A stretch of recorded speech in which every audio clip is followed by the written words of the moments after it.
Unfortunately, it is the fastest growing epidemic in the world, and it is the most misdiagnosed problem amongst the human race worldwide. And the reason it's so misdiagnosed is because it mimics so many other diseases.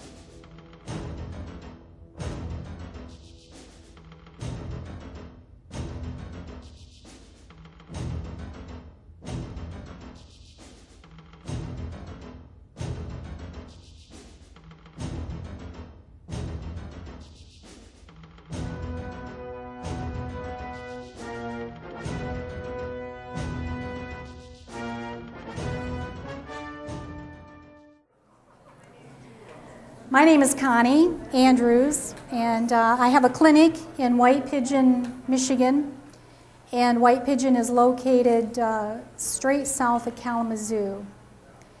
I've been in the alternative health business for about 15 years. Alternative health saved my life about 15 years ago, and that's how I got interested in it. The first thing I actually got interested in was kinesiology, and then I learned that Mike had developed the Rife technology. And I've known Mike for about 30 years, and I've been Mike about 30 years. We've been friends, my husband and I, and him and his wife. And I immediately got interested in Mike's technology and purchased a machine for my clinic. And over the course of the years, then I've added a lot of other things to go along with the Rife, and eventually stumbled on craniosacral therapy, and I actually specialize in that, and added on essential oils and a whole lot of other things that I am not going to have time to talk about today. I wish I did. But Mike called and asked if I would address the issue of Lyme disease.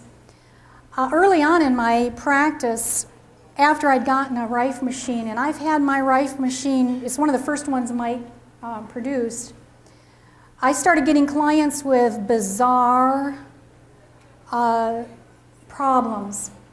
Their symptoms the doctor could not put a finger on as to what was causing their problems. And I couldn't figure out what was causing their problems either.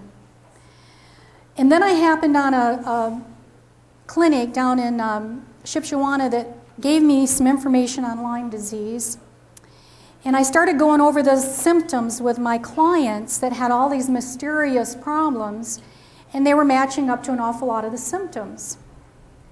So after some testing down at this other clinic, it was discovered that they indeed had the bacteria, spirochete bacteria, that is indeed Lyme disease. So I wanted to read you some of the information that I got from this other clinic that helped me so much. Lyme disease was first recognized in the United States in 1975 following a mysterious outbreak of juvenile rheumatoid arthritis near the community of Lyme, Connecticut. The rural location of the Lyme outbreak and the onset of illness during summer and early fall suggested that the transmission of the disease was by an arthropod vector. And then in '82, the etiologic agent of Lyme disease was discovered by Willy Burgdorfer, and they eventually named that bacteria the Borrelia burgdorferi BB bacteria, which is spirochete bacteria. So back to '75 is when we first started hearing about Lyme disease. So I have a lot of clients that ask me, well, how is Lyme disease transmitted? Because all you hear about is a tick bite. And you get the bullseye. And then maybe you get some pain with it. Lots of research has been done by doctors who are specializing in Lyme disease. Let me read you how it can be transmitted.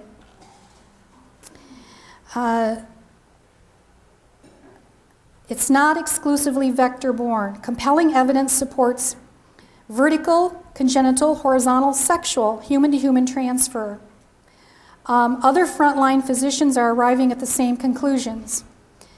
Of the more than 5,000 children I've treated, 240 have been born with a disease, says Dr. Jones. He's an MD. He's the world's leading pediatric specialist on Lyme disease. He says that about 90% of his practice is comprised of patients with the disease. He also states 12 children who've been breastfed have subsequently developed Lyme. University of Wisconsin researchers state that dairy cattle, I thought this was so interesting, dairy cattle and other food animals can be infected with the Burgdorferi bacteria, and hence some raw foods of animal origin might be contaminated with the pathogen. Recent findings indicate that the pathogen may be transmitted orally to laboratory animals without an arthropod vector. Thus, the possibility exists that Lyme disease can be a food infection as well. So if I understand this right, some of the cattle, sheep, pigs can be infected with the spirochete bacteria. And then if you're eating non-fully cooked meat, then you can get it.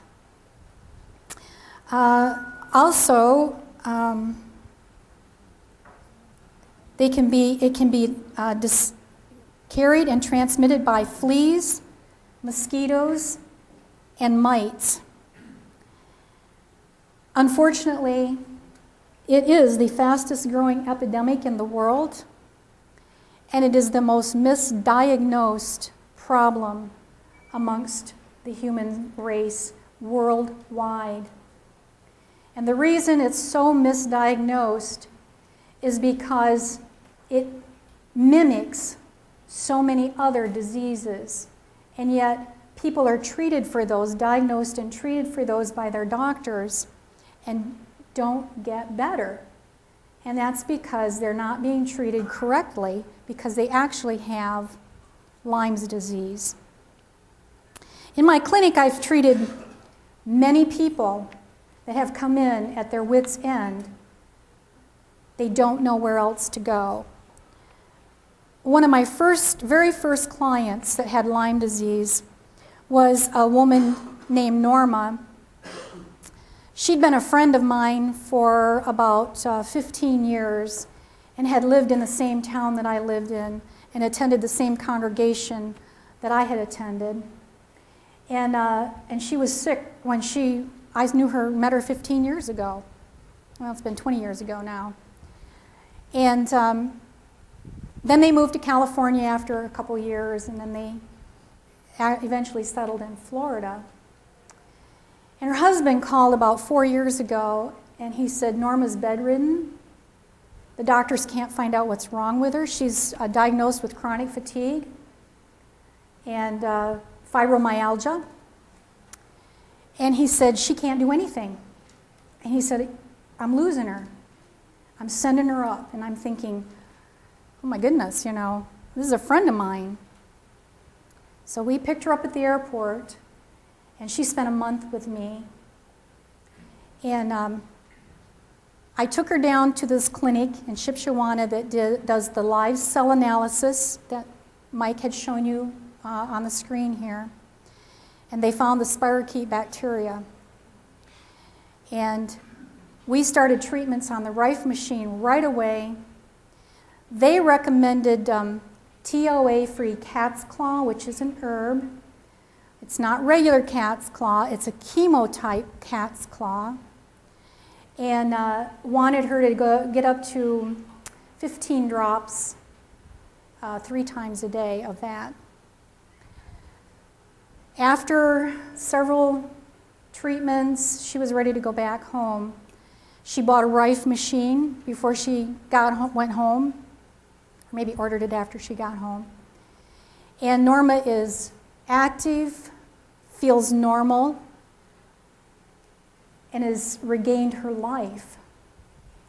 So I was just really glad that I kind of stumbled on this by accident, and since then that I look in my clients for these symptoms.